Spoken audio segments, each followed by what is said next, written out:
hankali hankali Abu Hassan kaya kuma ya kai tashi illallah aiki. Assalamu alaikum jama'a masu sauraron mu na ƙasa da na cikin ƙasashen waje waɗanda ke sauraron mu ta hanyar Facebook da hanyar group duka inda suke.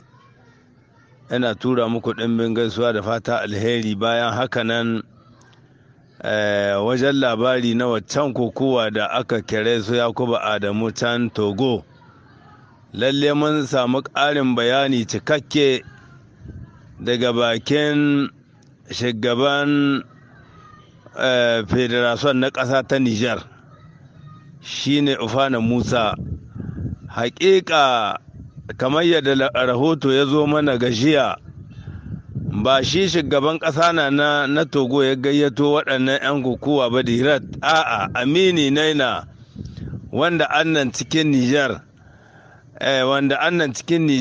a can birnin Yamai yake, shi ne za a wannan sallah can ta tsakaninsu ta 'yan Togo, sai aka gayyace shi kuma a cikin gudunmuwar da ya ga ya dace shi yama shugaban ƙasa na shi Togo can da za a wannan sallah can, ya ce ya dace kawai shi biya da 'yan kokowa guda 4 na Nijar.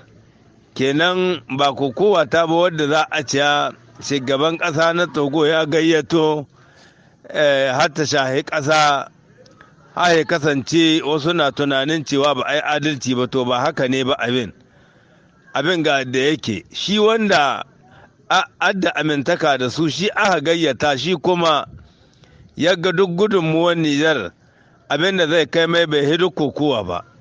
Shi muharin ya neme su ta gaugawa, kuma Allah ya sa aka nuhi federation farjidan ya ce to babu laihi insha Allahu, yanzu ko da nan cikin Yamai na ana iba waɗanda za a baka. Kenan saboda haka 'yan uwa wanda duka suka jiya sai su kwantar da hankali, yanzu muna jiran rahoton mu ji yadda sallar ta kasance kakana take. Ubangiji Allah ya ba da sa'a, Allah kuma shi ba mutanen mu sa'a wanda suka ta cikin wannan sallah a san sun zo. Allah ya sa kuma da su za a yi. Muna sauraren wanda duk rahoto ya kasance na yadda kokowa ta kasance, to muna saurare insha Allahu. Daga na kumano mai da la'ilu kugubce buza nake tura muku wannan labari yanzu da ɗumi-ɗumi ne.